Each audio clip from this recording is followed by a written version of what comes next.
Welcome to episode 3.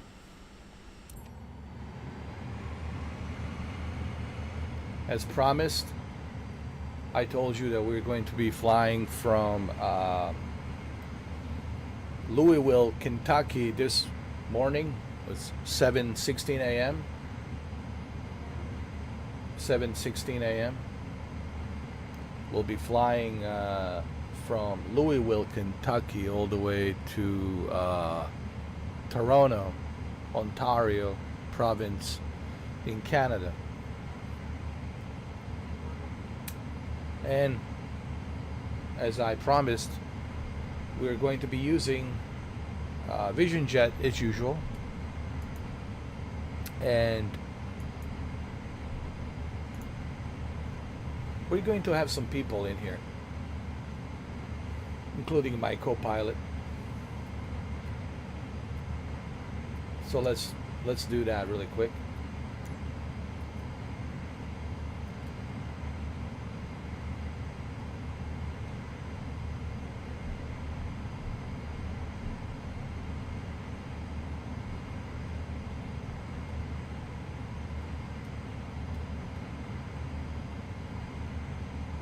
I want to make sure I have plenty of fuel. And seats, of course, my co-pilot. We'll have some people in the back.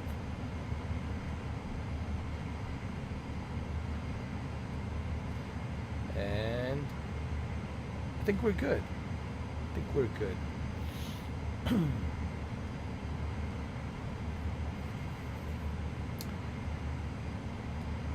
And let's go back to my flight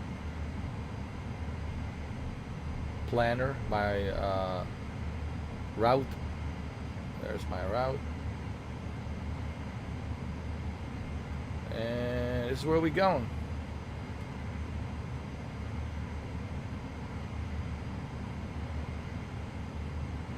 From Kentucky, Louisville, Kentucky, all the way to Toronto.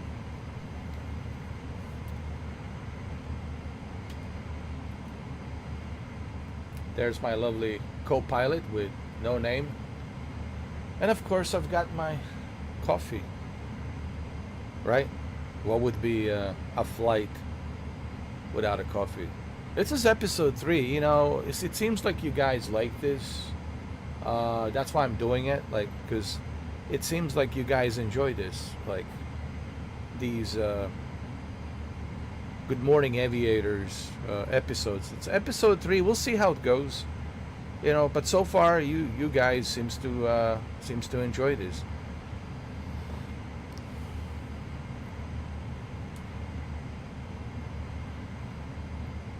And of course we're on PlayStation 5. Of course. It even says PS5 on the title.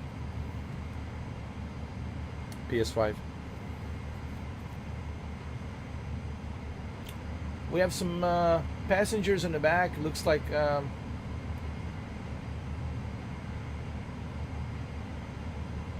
mother, a father, and a daughter.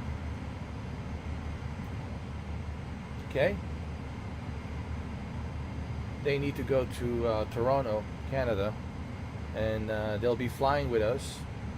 Thank you guys for joining this episode 3.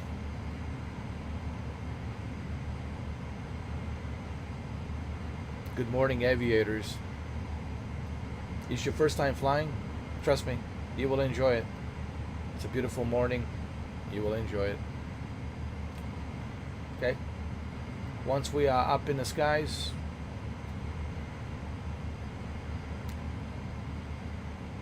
it will be much, much better.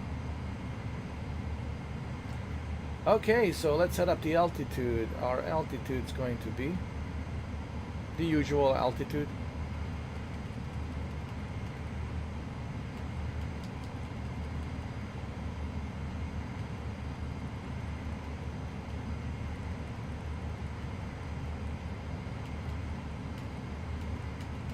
$12,000 feet.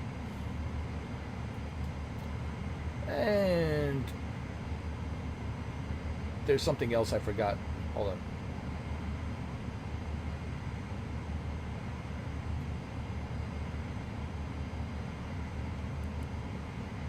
There we go.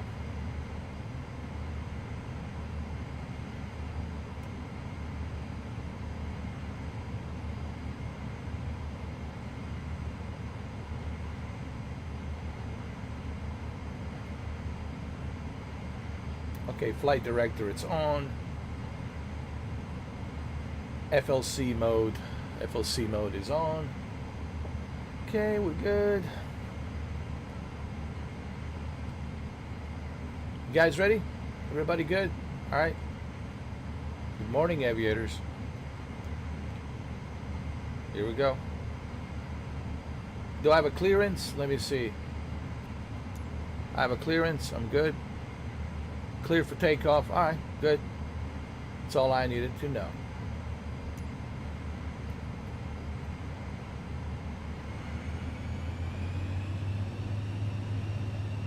Strap on your seat belts and enjoy the flight.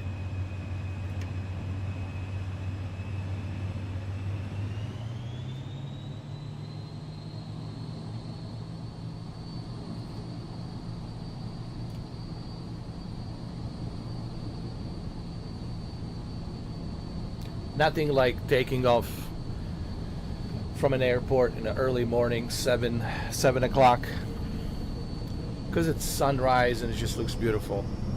I love early morning flights, man. This is why I started doing these episodes. This is episode 3. We'll see how it goes.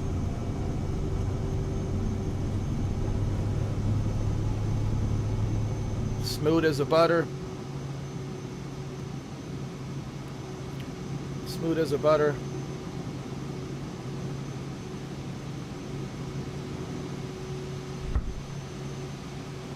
Beautiful.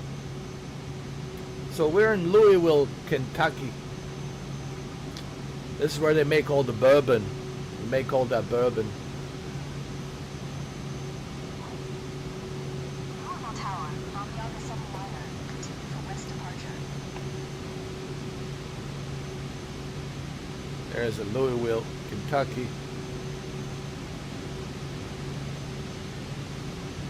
My friend Benny lives here. He used to work for that factory where they make bourbon, and he used to talk about it all the time. He loves bourbon. Aviators 7-liner, online airspace, frequency change approved. Tower, Aviators 7-liner, frequency change.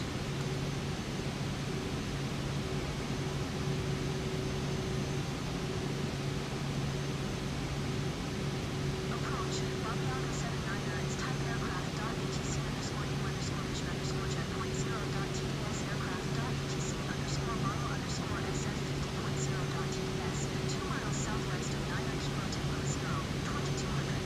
Request flight following. Aviators 7-liner, approach.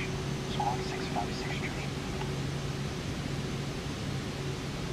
Squawk 656 tree, Aviators 7-liner.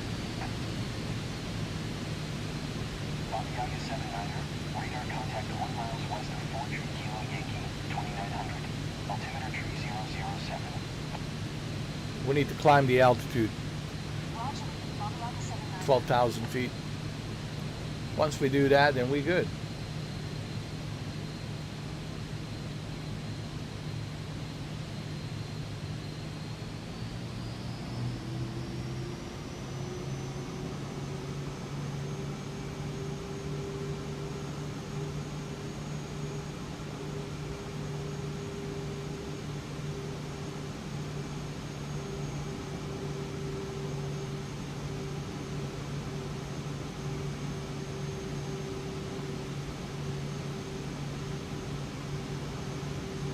Beautiful.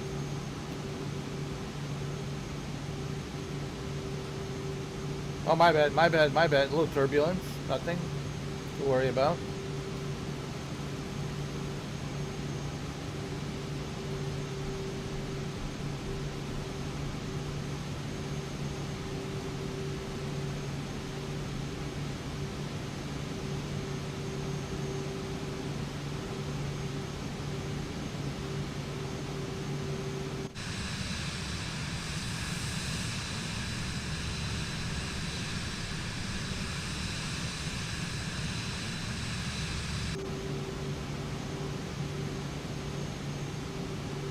Everybody good? You guys enjoying the flight so far?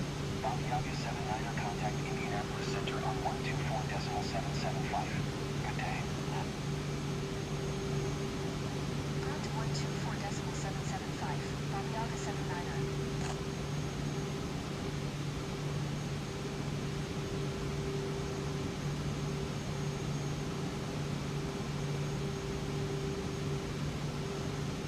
We're climbing up to 12,000 feet. Once we're up to 12,000 feet, then we're good.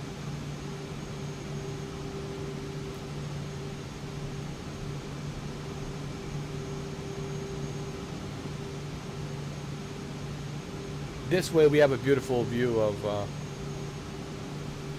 sunrise as we are flying.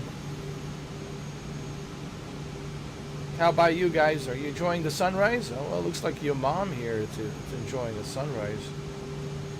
Clearly she's enjoying it. What about you? Sunrise is this way. It's this way. Yes.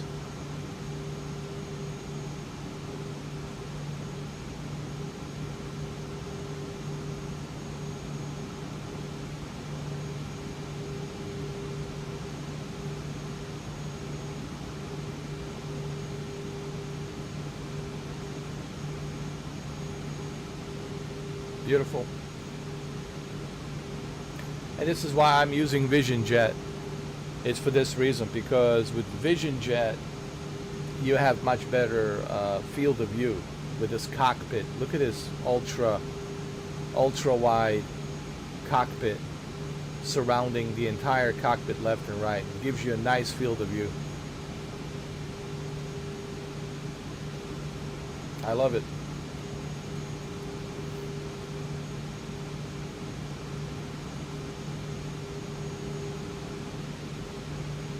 And this is why they call it Vision Jet, because it's a very visual jet,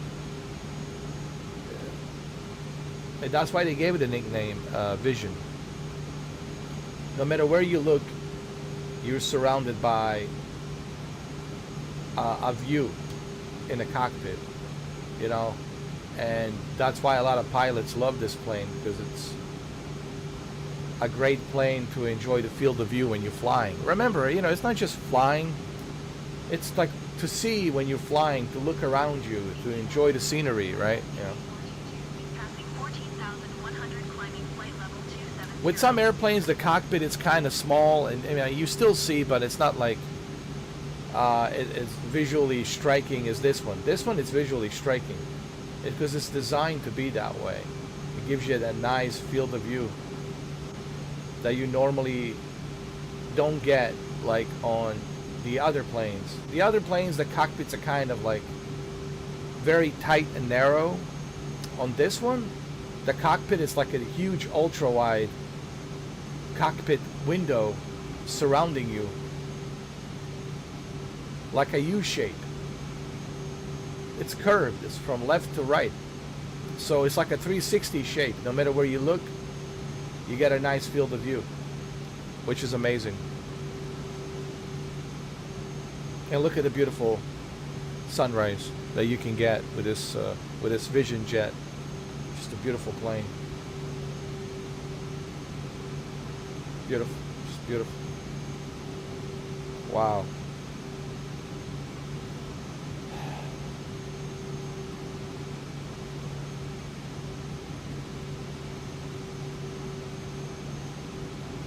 Like I said, we'll see. If you guys enjoy this, this is episode 3. I might continue doing these live streams, but it's really up to you guys. The more views I get, the more of these episodes I'll probably do, but only if you guys watch it. You know, if you guys are watching it and I see a lot of views. On the episode 2, we had like close to 400 views, so that's why I'm doing episode 3.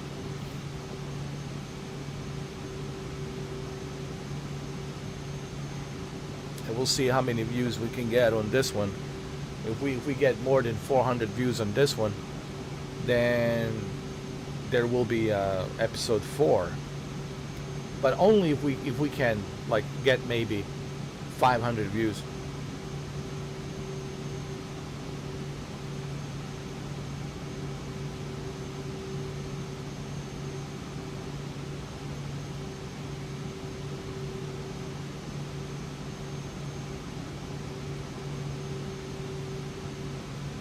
She's beautiful.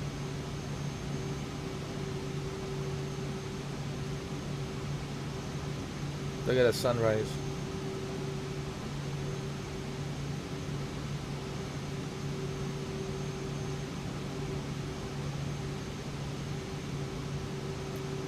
You guys enjoying the sunrise?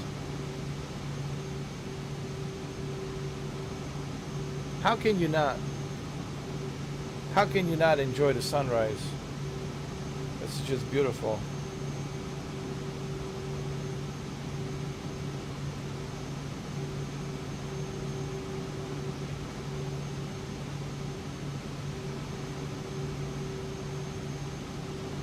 What about you?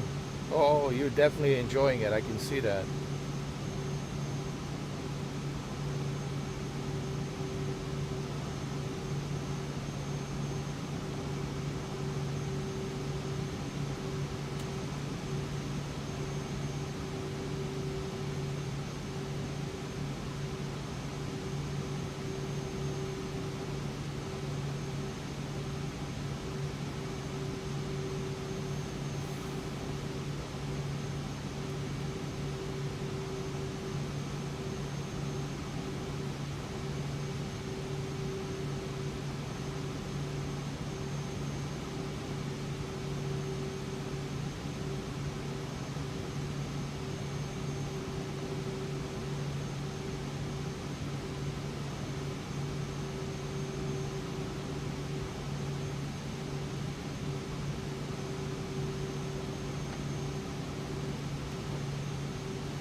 This is beautiful.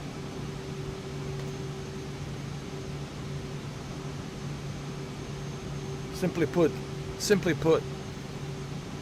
beautiful.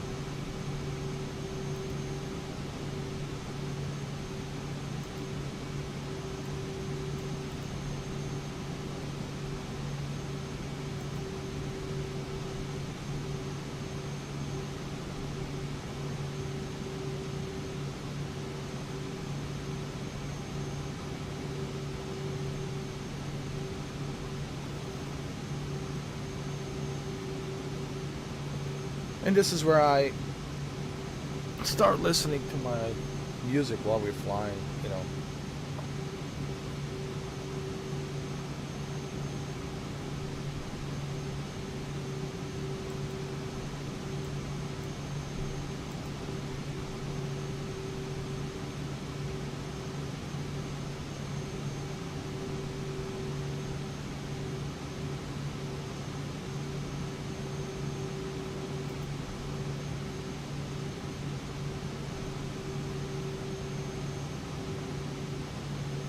You probably can hear it. I'm listening to something already.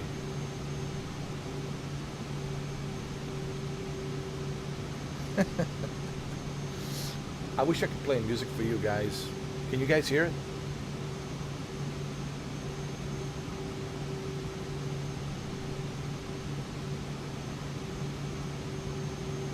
It's a Depeche Mode remix.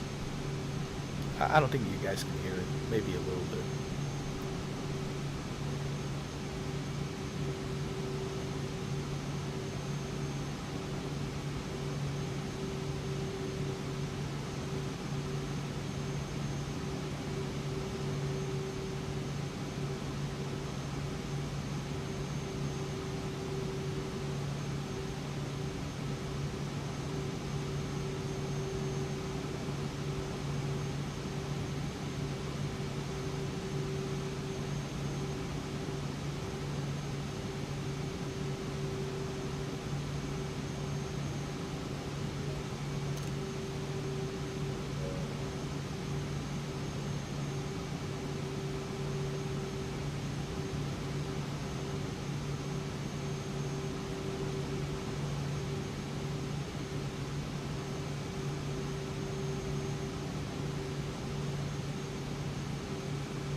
Such a beautiful view.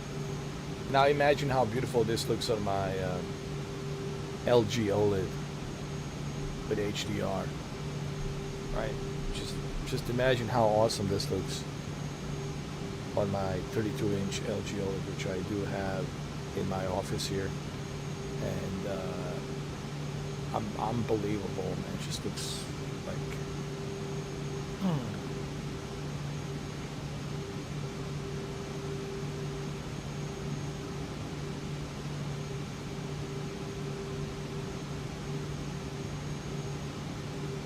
When you look at something like this, it reminds you there is a God.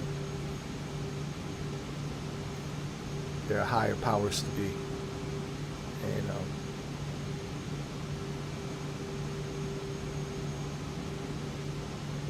can't help yourself. Like, you look up in the sky, you look at the universe, you can feel it. Like, you can feel it.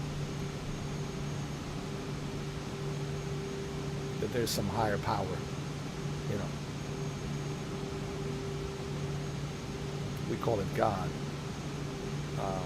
but you can feel it, right? You look at this, and you know, you feel it.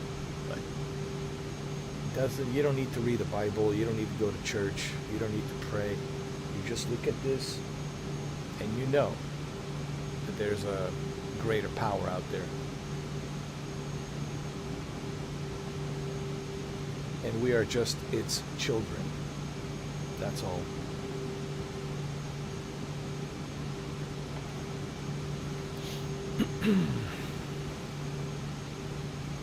Like I said, I hope you guys are enjoying these early morning flights. Good morning, Aviators.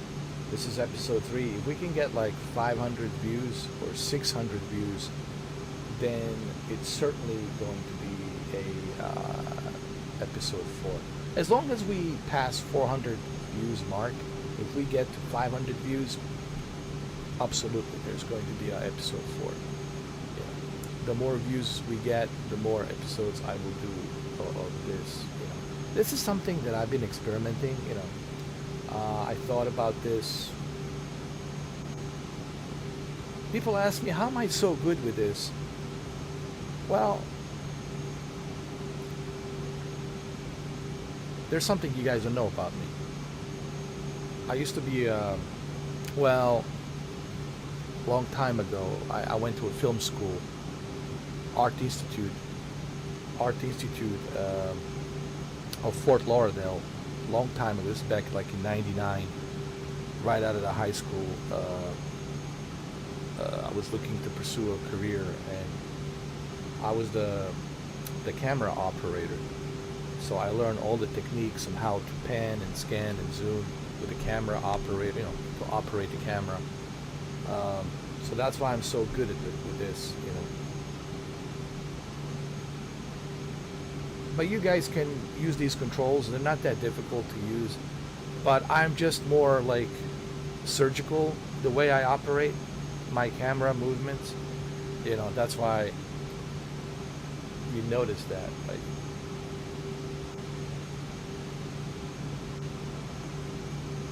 that it's very smooth.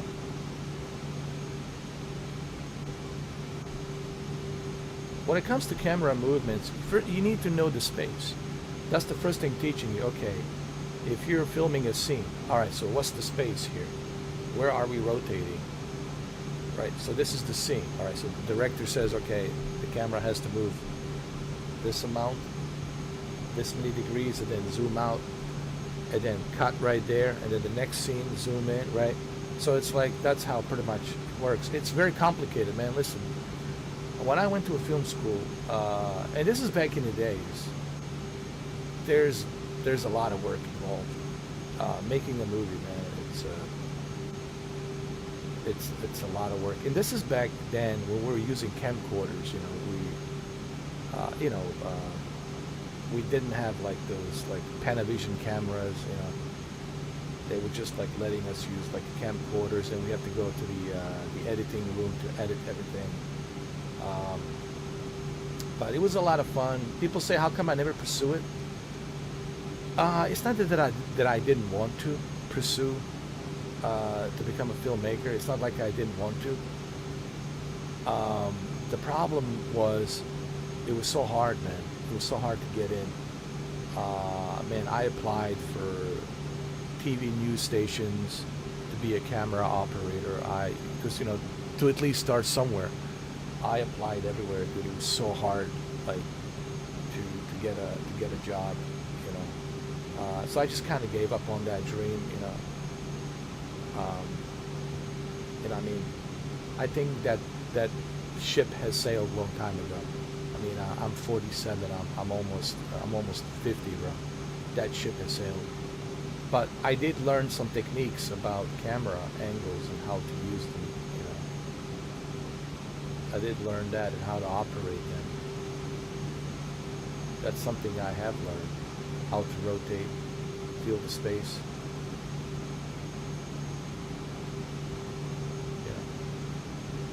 Rotate 360, pan and scan. I have learned all of that stuff.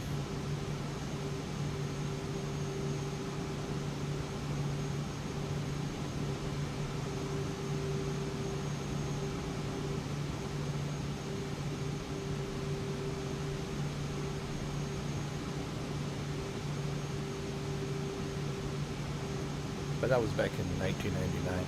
I mean, they did teach me these techniques, and I know I'm using, you guys need to see some of the work that I have done when I was in the Art Institute of Fort Lauderdale back then, 1999. Was it 1990? No, it was 1998. Excuse me, 1998.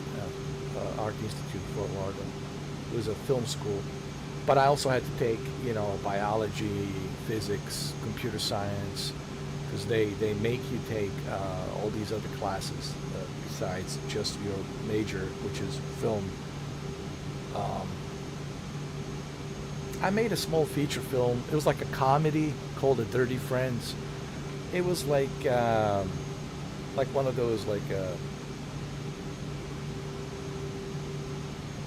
funny, like dark comedy, if you will, funny dark comedy projects that I have done. We were lucky enough to have some good actors. Like they agreed to do it.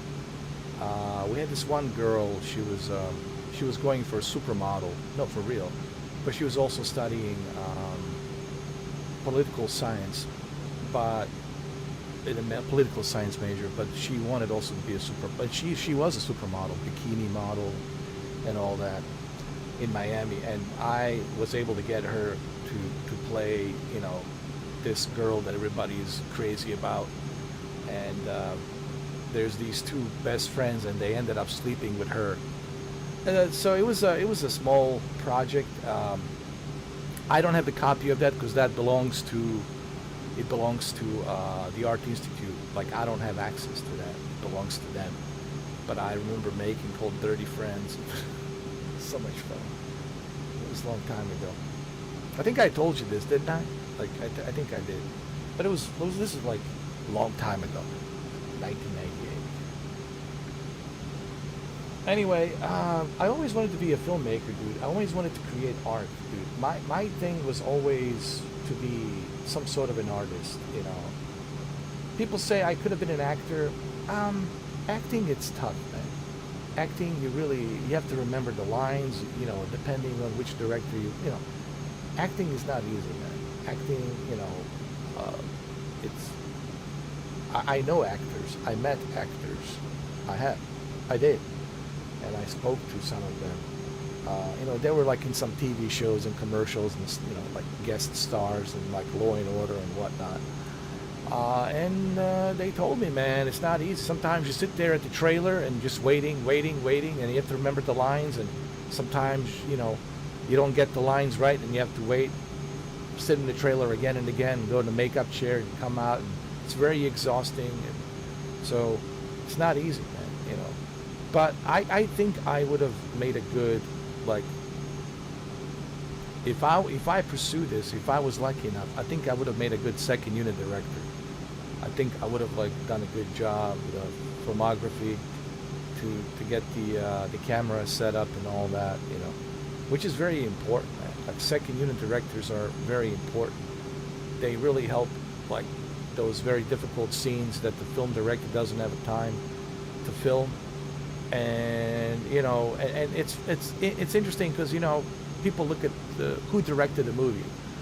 It says Ridley Scott or Steven Spielberg. What they don't understand, that famous scene, it was a second unit filming for Steven Spielberg, or it was a second unit filming for Gladiator or Black Hawk Down for Ridley Scott, right?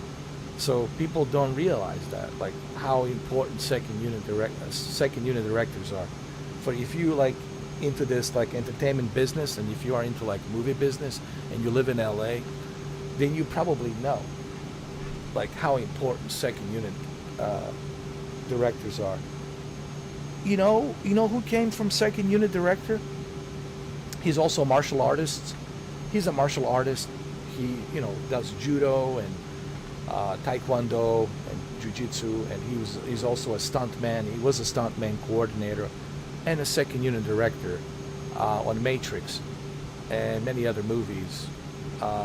Chad, and I met Chad when I was a bouncer at the Voodoo Lounge nightclub. Voodoo Lounge, Fort Lauderdale Voodoo Lounge. I met the guy. I met him at the VIP because I was there as a security staff protecting the VIP stage where he was staying and having his drinks, and I spoke to him about it a little bit. Chad Stahelski, you all know him, worked with Keanu with Matrix, also with the Wachowski brothers. I know one of them transitioned to a woman, I forgot her name now, but Chad Stahelski, it's also someone that's now recognized for John Wick, right? He directed all the John Wick movies since 2014. Chapter 1, Chapter 2, Chapter 3, and Chapter 4. And maybe possibly Chapter 5. He might do a Highlander, I don't know. But I spoke to Chad, and Chad was second unit. He came from second unit directors, man. And, and you can see like how great. One of the reasons why John Wick was done so well, sure, Keanu Reeves' dedication certainly helped, okay? Keanu's dedication, of course. But it was also Chad and his second unit experience and his stunt coordination experience with judo, taekwondo, Brazilian jiu-jitsu, all of that. CQC, close quarter combat, knife close quarter combat fights, all of that. All of that stuff he brought in that he has learned from his previous experience working on The Matrix, working on all those other movies in the 80s and the 90s. So that's why John Wick worked so well. Chapter 1, 2, 3, and 4. And he even talked about this on Joe Rogan podcast. He was also, go watch the 3-hour podcast he did with Joe Rogan. So, we got to give credit to Chad. Yes, Keanu is always dedicated. He was dedicated, sure. There's no question about it. Keanu deserves the credit, but people have to remember, it's not just Keanu. It's also Chad Stahelski and his crew, and the way they managed to make that movie and all these other chapters,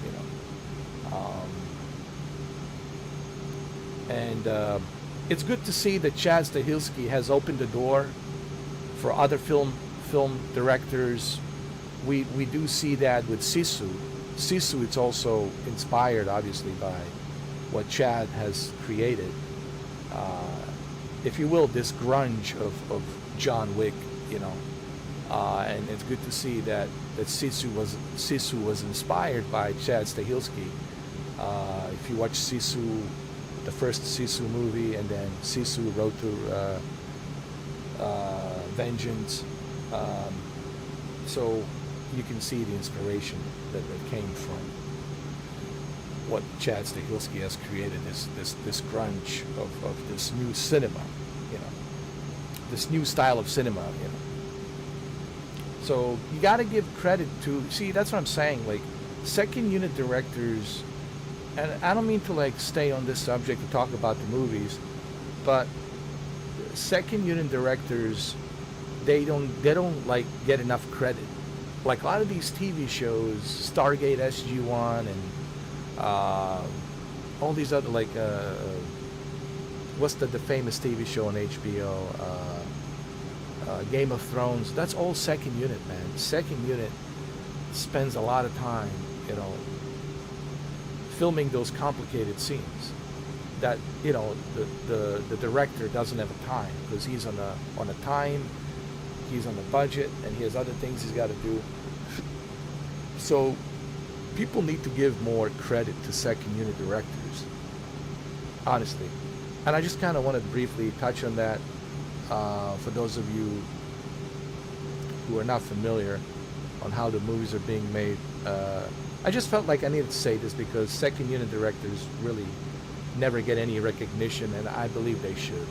Same thing with the stuntmen and stunt coordinators. They never get any awards. They never get any recognition, which is really a shame because, you know, the Fast and the Furious would not be without the stunt coordinators and the second unit directors. So anyway, I just wanted to like give my respect to second unit directors, and Chad Stahelski came from second unit direction as a second unit film director, and you see the success that he had with John Wick franchise. You know.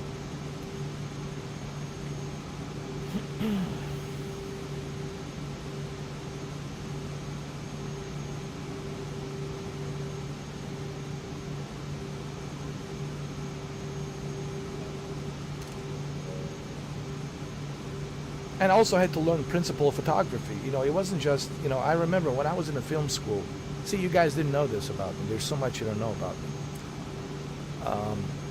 And I don't blame you. How can you know? It was a principle of photography we had to learn as well. It wasn't just like, okay, I need to learn how to operate the camera, how to use different lenses, close-ups and wide shots, close-up shots and wide shots, and how to maneuver with the camera, how to use the camera on the shoulders, you know. So besides like learning the basics on how to operate camera, it's also I had to learn like principle photography, and I had to learn video editing as well. And remember, we were doing video editing with the old-fashioned style of like VHS cassette, you know, putting all the stuff together. And the cameras back then were very heavy, dude. You gotta understand, those cameras back then were like super heavy. They're like super heavy. Yes, they have a crane where you can put it on a crane or on a dolly. You can move it around with a dolly. But then sometimes you have to use it on the shoulder.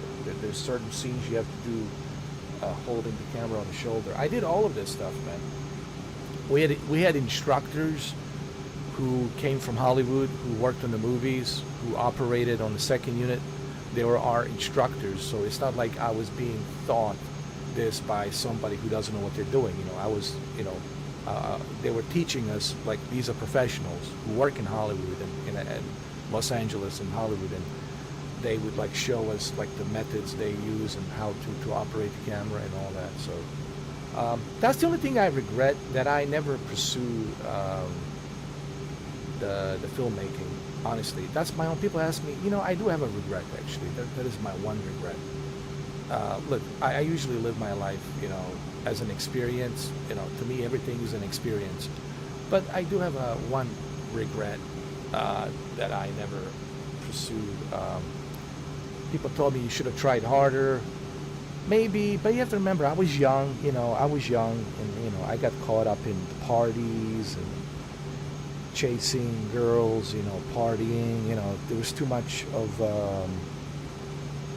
temptation, too much of bad influence, you know, I mean, partying, DJs, I mean, are you kidding me? So, I was young back then, obviously, but now when I look back, I'm thinking, man, I should have pursued that. I should have never given up on like filmmaking. Really, that's like the one regret that I have right now. It's just I should have pursued that. But anyways, the little story I want to tell you about me and my film school when I was studying in Art Institute at Fort Lauderdale. Anyway,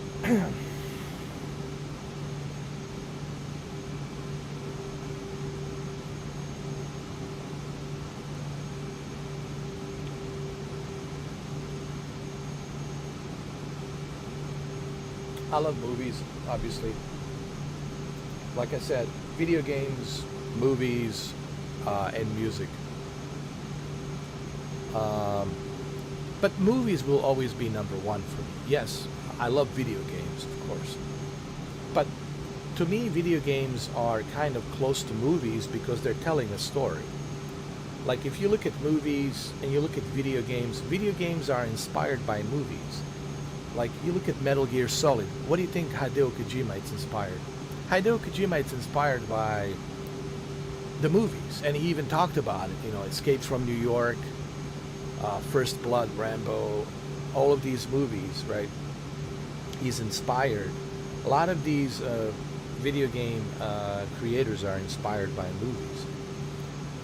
Spaghetti Western, like Rockstar. Where do you think Rockstar came up with this Red Dead Redemption idea? Spaghetti Western, Clint Eastwood, Lee Van Cleef. I mean, come on. That's where it all comes from. So the movies obviously will always have an impact on me, as I'm sure on everyone. And you know, find me a person that doesn't like movies. Good luck finding the person that doesn't like movies. So yes, movies is number one, video games number two, and then music number three. But I also, you know, like to read books now and then. I usually read biographies. I don't like reading fiction stuff. I want to like learn about like the history and what happened, culture about different countries, and you know, I want to study and learn about space and universe, and I read stuff like that, you know, and also reading biographies about certain people, like reading biographies on Nikola Tesla. I read every book there is on Nikola Tesla, right? And other important historical figures. So I also read books, and I love sports, you know, but not like I used to. I used to watch sports, you know, when I was younger, but not like I used to. I don't watch it as much like I used to. You know, I mean, I'm aware of it. From time to time, I look at it. Like last night, I was watching Monday Night Raw, and it was fun. It was fun. It was a great time. You know, I got back into baseball a little bit. Was watching, you know, Yankees and San Francisco Giants, the opening game. But like sports is like, it's not like I'm like a hardcore sports fan. When I was younger, yes. When I was younger, yes, but not right now. Now I'm just like a casual, like sports guy here and there, you know. And I also love simulators. I love flying. You know, I love simulations. I have a lot of you know, hobbies. Creating music, I love that. Anything that has to do with the creative process, like John Wick Returns. When I was doing John Wick Returns, when I went to Meta Horizon Worlds, and I crafted that avatar that looks so you know, accurate as Keanu, John Wick character with the suit and everything. You have to see the avatar in VR just to see how good it is. And those of you who had the pleasure to see it, you know how good it was. And then, you know, doing voices, staying in character, that's a creative process. Anything that has to do with a creative process, I like. Whether it's me making you laugh, that's a creative process. I made you laugh. I'm doing something that's making you laugh. It's a creative process. Whether I'm doing an Arnold voice, or a Christopher Walken voice, or Tony Montana voice, or Al Pacino, hoo-ah, Boys, you know, whether it's staying in a character as John Wick Returns, that's all a creative process, you know. So I enjoy doing that. You know, like I said, I did it because I enjoyed it. Otherwise, I would never like waste my time doing something. One thing about me you need to realize, even this, I'm doing this because I enjoy it. Nothing can force me to do something that I don't want to do. No one can force me to do something that I don't want to do. This is something that people need to know about me. I will never do something that I don't feel like I want to do, or I feel comfortable that I want to do. I only do things that I feel comfortable I want to do and I enjoy doing, you know. So that's how I work. If I don't enjoy doing something, then I won't do it. You know, this, I enjoy doing this. But it's also an experiment. You know, I'm experimenting. I did the same thing with John Wick Returns. When I went to Meta Horizon Worlds, I want to see how people will react to this character. Will they like this? If people didn't like me, I would have never stayed there. I would have never met all of these people. I would have never met Benny, Renee, Pedro, all these people that I met there, if I didn't feel that people enjoyed the character when I was staying inside the character. So it was like an experiment. Like I was, you know, everything has to be like rolling the dice experiment. See what works, what doesn't work. So same thing with YouTube.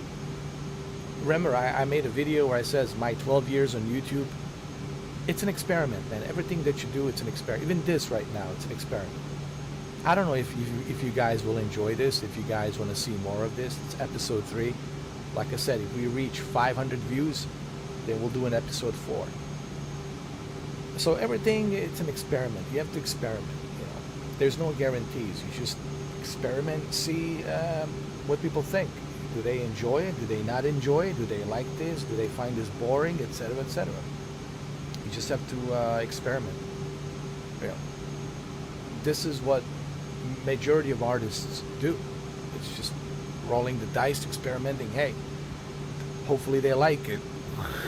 You know, hopefully they enjoy it.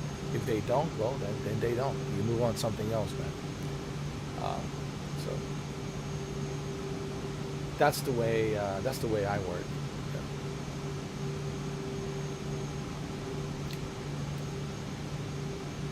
All right, we're getting closer to.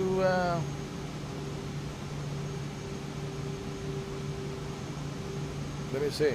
We're not that far from Toronto. A little turbulence. I'm sorry, guys. A little turbulence. I apologize.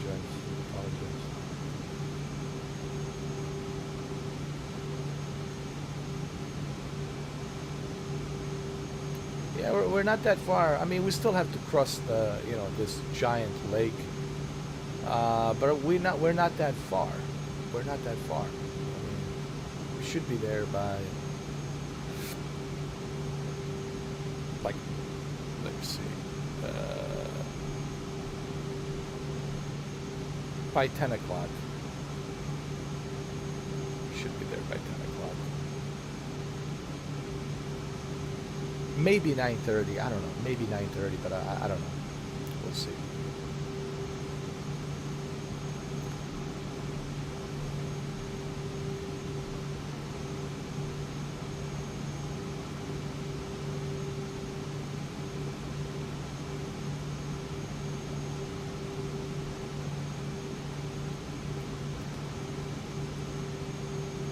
And also, for those of you who are using a PlayStation 5 version, if you want to pull out this tablet to see where you're going, what your flight plan is, all you have to do is just hold the L1 and then touchpad. L1 and touchpad. There it is. It's right there. There you have it. Right there.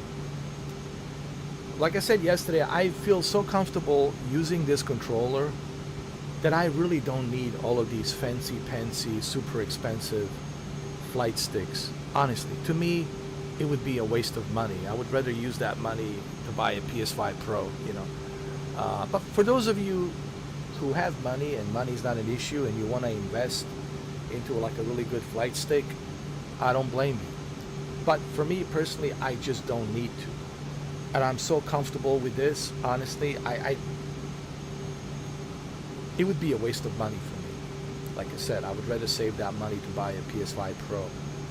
But yeah, I'm very comfortable with this PlayStation 5 controller, and honestly, everything gets easily organized for me. It's like a muscle memory. Like I don't even have to look at the controller. I can do this.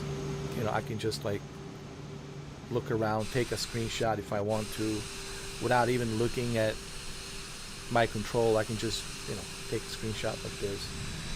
So that's because I, you know, I've been, you know, so used to using a PS5 controller ever since this game came out. Was when December. Ever since December, I've been using this. I never felt like a need to use a Thrustmaster T-Flight Hottest, which is what, Hottest 4. I know a lot of you are talking about the T-Flight Hottest 4, but I just never felt the need that I needed to use it, because honestly,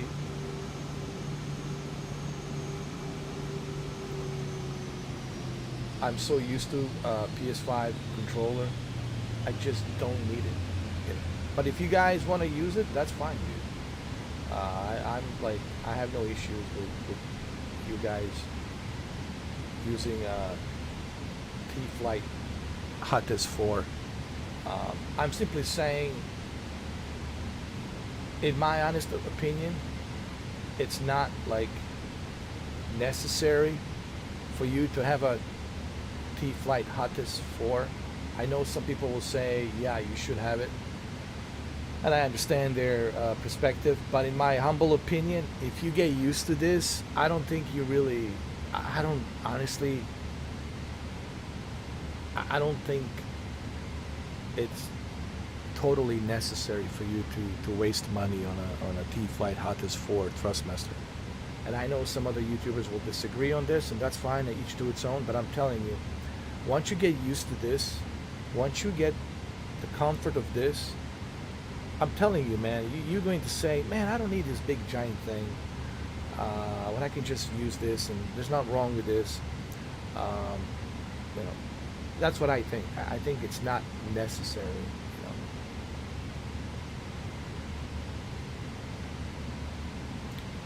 And you don't have to necessarily use the thumbstick. You can always use the what you call it,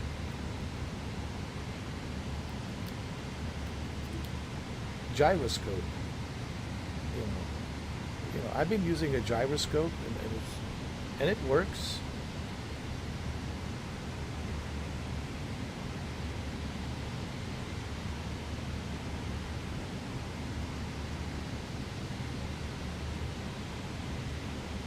It works. Honestly. I don't see any problems with a gyroscope. Using a gyroscope. Like I said, it just takes some time getting used to it. How do you use the gyroscope? You press L1 and the left thumbstick. There it is. And now it's locked in. So if you want to unlock it, but when you unlock it, don't put it like this, because remember, the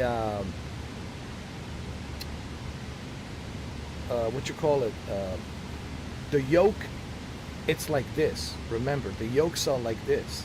They're not like this. So when you turn on the gyroscope, make sure that your control is like a little mini yoke, like this. Put it vertically. Don't put it horizontally like this. put it vertically. So when you put it vertically and then you unlock it like this, then it's like if you want to push the yoke down, then you go down. You just like in real life, you want to pull the yoke up, you pull the yoke up. And then if you want to move and steer the yoke to the left, you can do that. Obviously, we are overspeeding here a little bit. Shouldn't be doing that. You know. So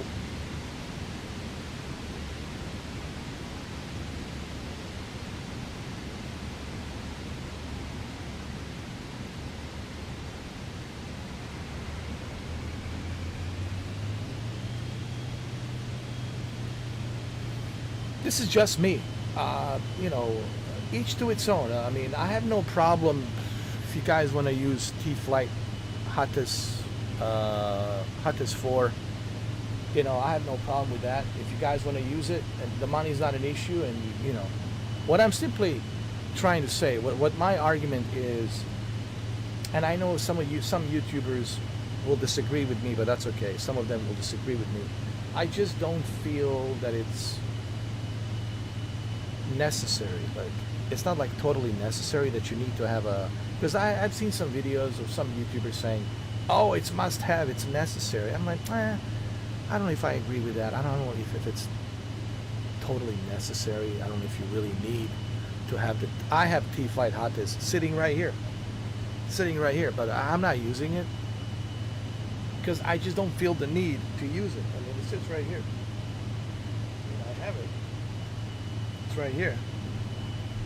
It's right here. I just don't feel the need that I need to use it. I just never felt like, yeah, it's nice using this. Yeah, it's nice.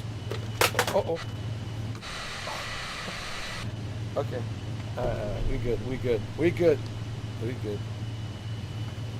Little mishap, not a problem. Anyway, we're good. Everybody good? Good. Like, what I'm saying is, I have no problem using this. I've been using this. I just feel that it's not totally necessary. You know, everyone's talking about, oh, if you want to be precise, you need to use this. Not really. It's not totally necessary. But, you know, each to its own. Like I said, each to its own. Like, I'm not here to you know, tell you, like, how you should fly and to tell you how you should play your games. I'm just simply saying, this is good, but I always felt like it's not like really totally necessary, you know, for me. You know.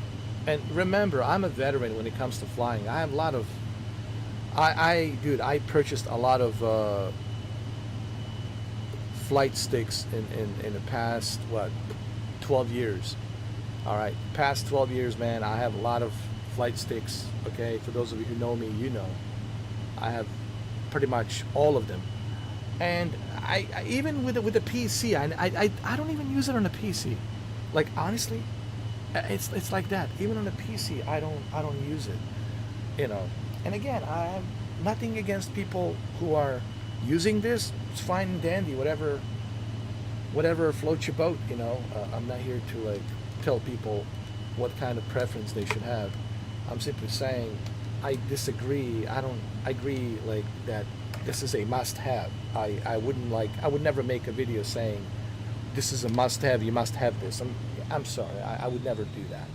Unless I was sponsored by a Thrustmaster and Thrustmaster tells me you need to advertise this. That's a different story. But as an independent, without being sponsored, I'm telling you, with my experience, PlayStation 5 controller is more than enough.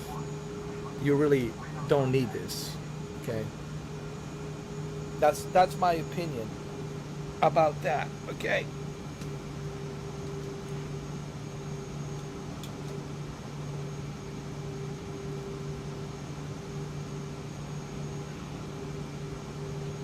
That's what I think about that. Or what's his name says?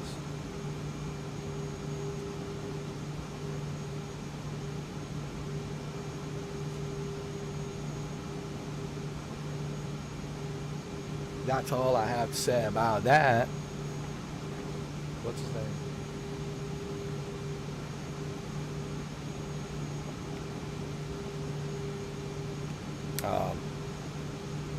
Tom Hanks. Forrest Gump. Forrest Gump. And that's all I had to say about that.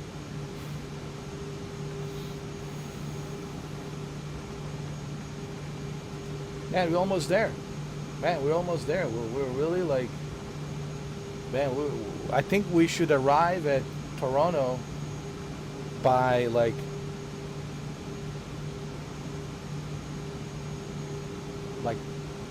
9:30. I think by 9:30 we should be there. 9:30. Wow.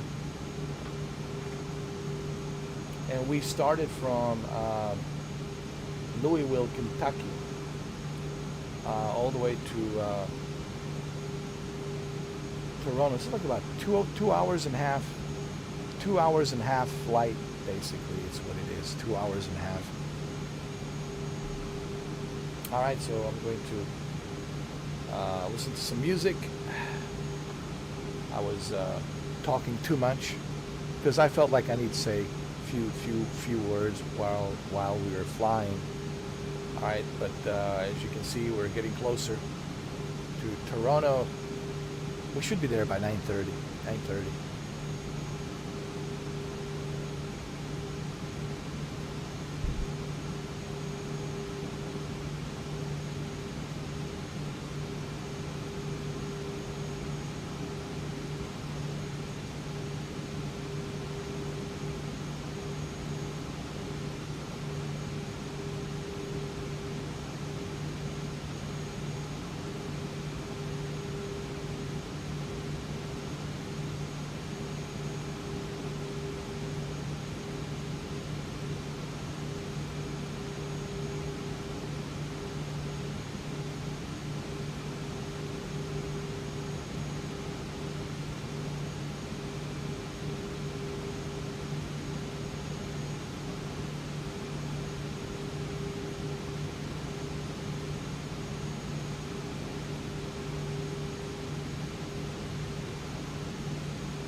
Yet another successful landing. Remember the first episode that I did? The first episode that I did with a Pilatus PC-24 when I was flying from Washington D.C. to Aspen, Colorado on that very first episode. I don't know what happened there. I don't know. Like, I was so disappointed with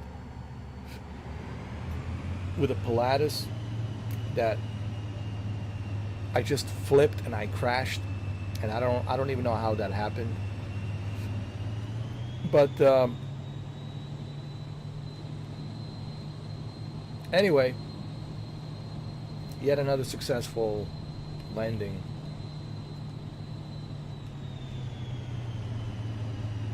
In Toronto. It's always raining. I don't know, for some reason every time I land to Toronto it's raining. I don't know why it's always raining in Toronto. I don't know. Why is it always raining in Toronto?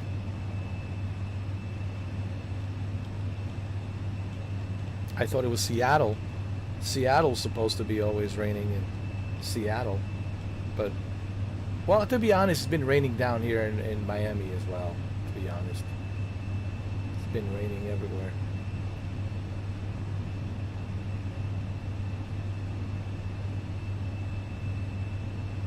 I hope you guys enjoying these episodes. Like I said, I'm experimenting with this.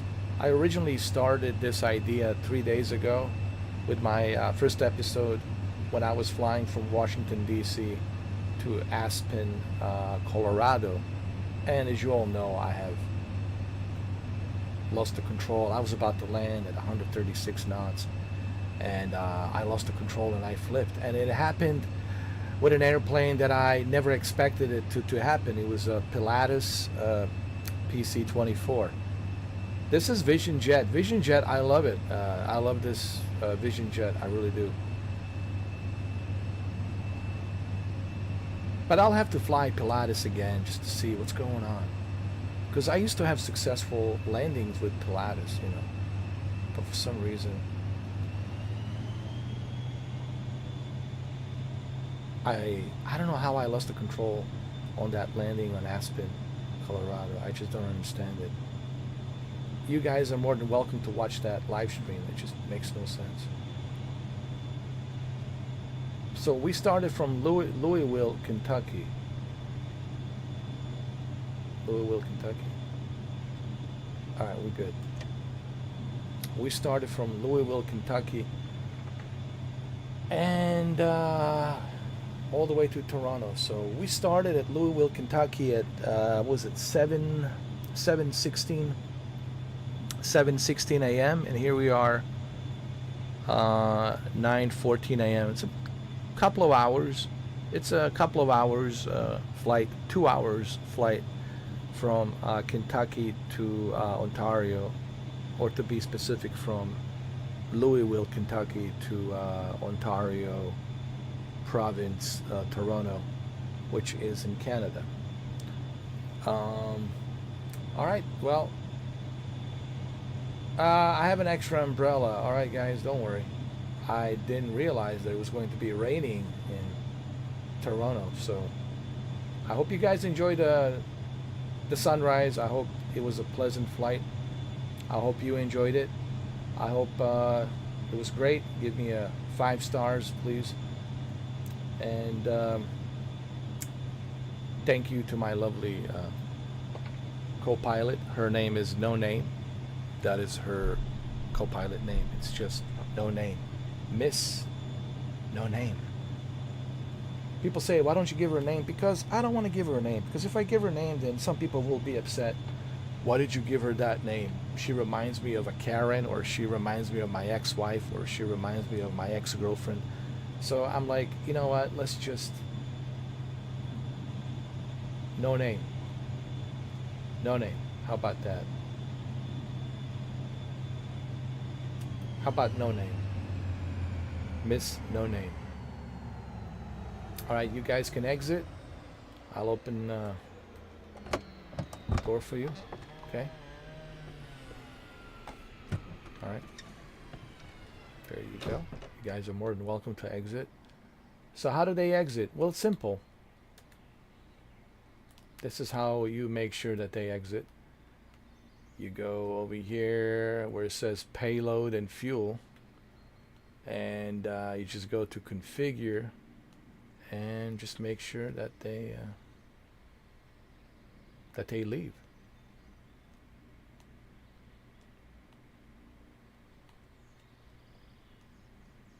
And that's it. And that's it. They're gone. Just like that. And it's just me and my lovely Miss No Name. Okay. Well, let me go walk around a little bit. Let me take a walk. I love this plane. I really do. You know, I really do.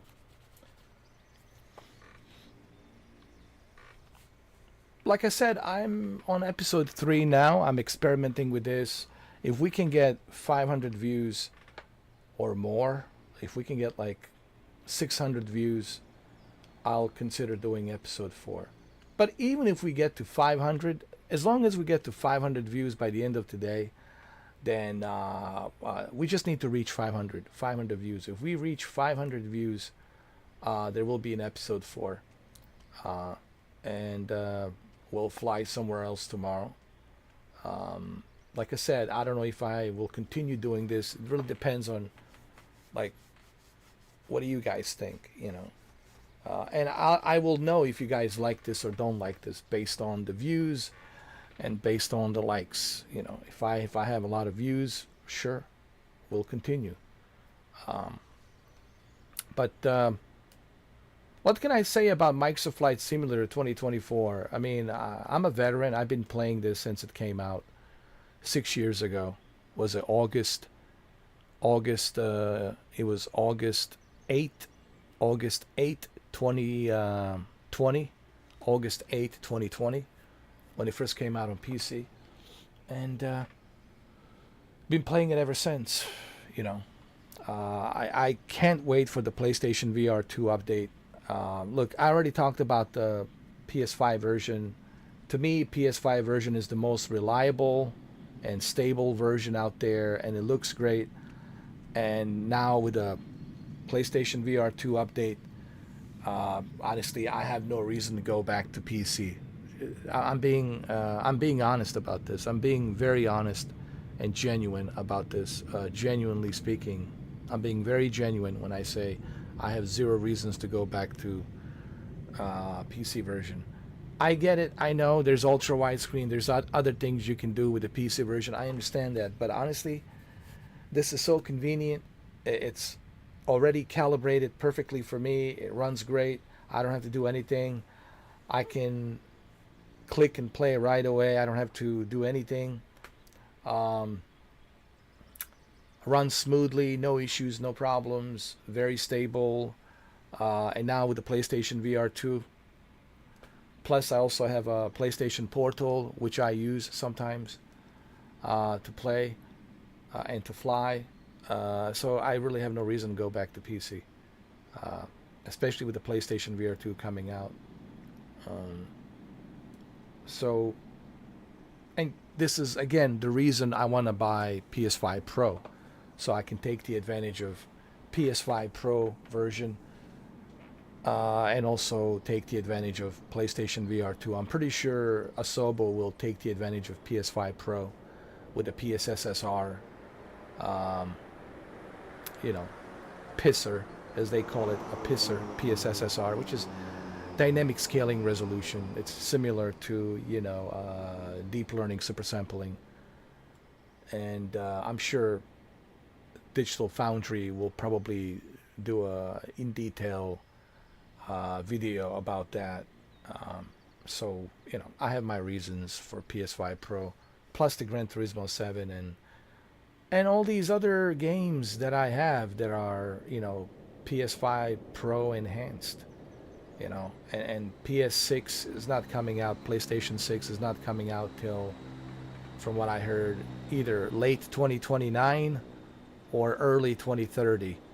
or late 2030. So, it's still a long way to go.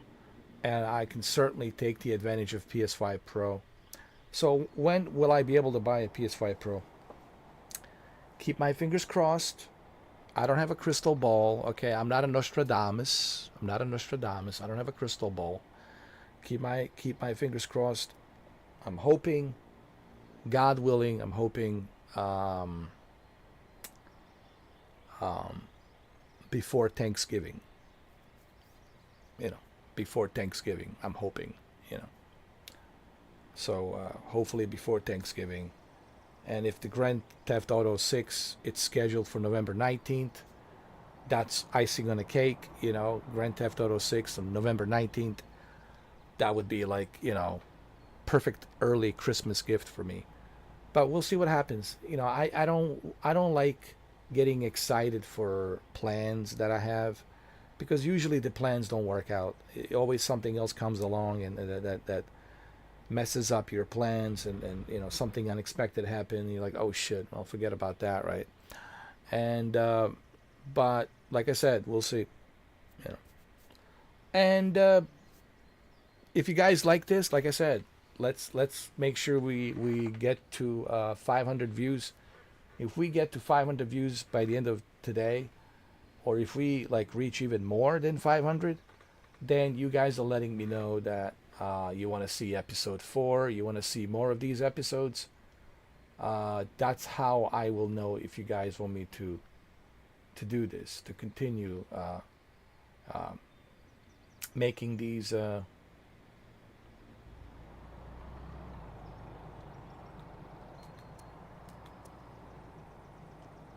episodes.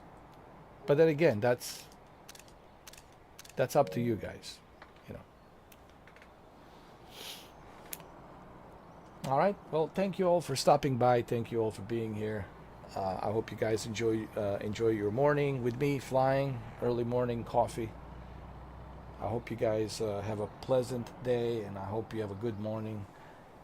Thank you, and I will see you soon. Take care.